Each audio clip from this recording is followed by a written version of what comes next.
গহীন জঙ্গলে প্রবেশ করলে সে প্রাসাদে যাওয়ার রাস্তাটাই ভুলে গেল।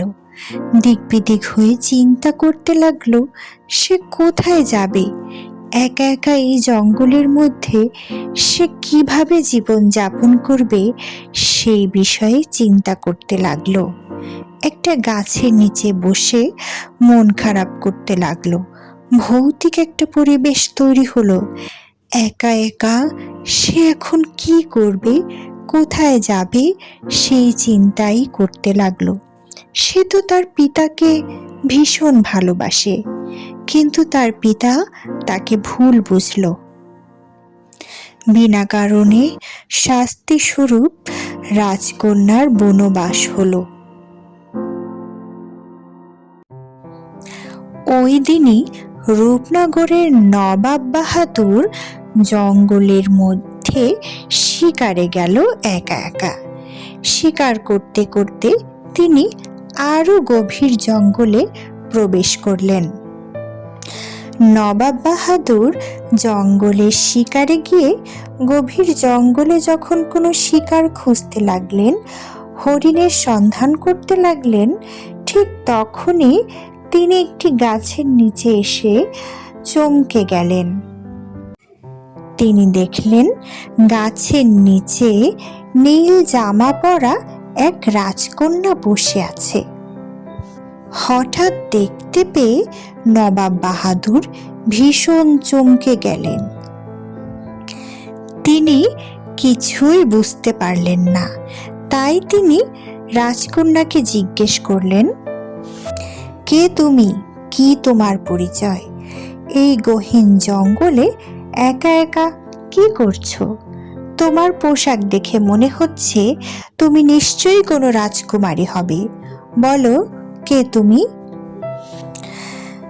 আমি আমি রূপনগরের রাজামশাইয়ের কন্যা।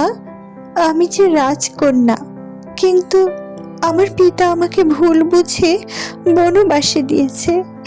এখন আমি কি করব কিছুই বুঝতে পারছি না। তিনি আমাকে কেনই যে ভুল বুঝলেন।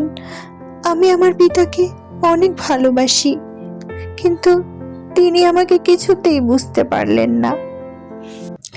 রাজকন্যা পুরোটা নবাব বাহাদুরকে খুলে বলার পরে তিনি রাজকন্যাকে নবাবের প্রাসাদে নিয়ে গেলেন।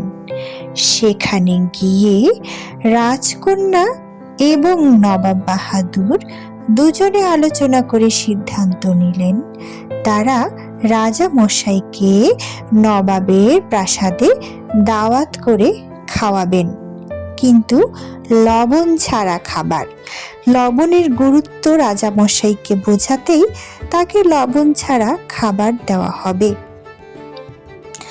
রাজা মশাই নবাব বাহাদুরের দাওয়াত গ্রহণ করে তাদের প্রাসাদে খেতে গেল, কিন্তু রাজা মশাই কোনো খাবারেই কোনো স্বাদ পেল না এবং তিনি কিছুই খেলেন না।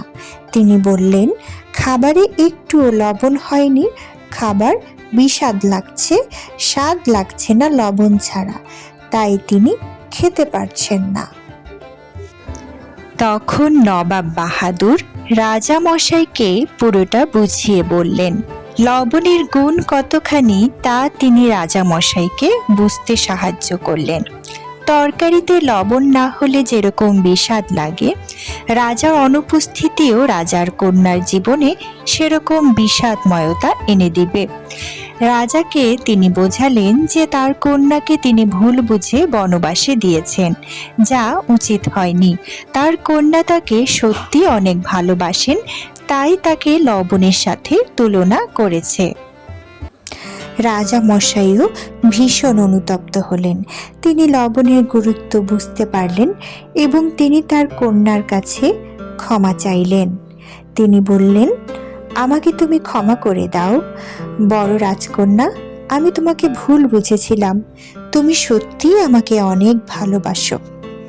তখন রাজকন্যা বললেন যে তার পিতার প্রতি তার কোনো ক্ষোভ নেই। পিতা, আপনার প্রতি আমার কোনো ক্ষোভ নেই। আপনি হয়তো ভুল বুঝেছিলেন আমাকে। মানুষ মাত্রই তো ভুল করে পিতা। আমার আপনার প্রতি কোনোই ক্ষোভ নেই পিতা। তখন রাজামশাই বড় রাজকন্যাকে প্রাসাদে ফিরিয়ে নিয়ে গেলেন এবং তিনি তার 3 কন্যাকেই ডাকলেন। 3 কন্যাকে ডেকে তিনি বললেন, তোমরা সত্যি 3 জন আমাকে অনেক বেশি ভালোবাসো। মাঝখান থেকে বড় রাজকন্যাকে আমি ভুল বুঝেছিলাম।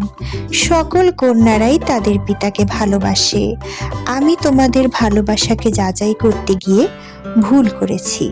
আজ থেকে আমার এই ধনভাণ্ডার এবং ধনরাশি তোমাদের 3 বোনকে ভাগ করে দিলাম।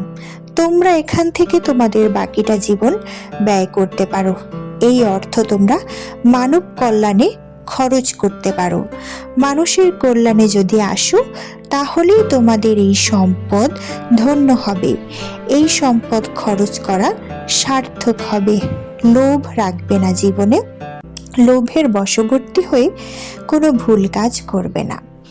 তারপর থেকে 3 রাজকন্যা প্রাসাদে আবার আগের মতো সুখে শান্তিতে বসবাস করতে থাকলো।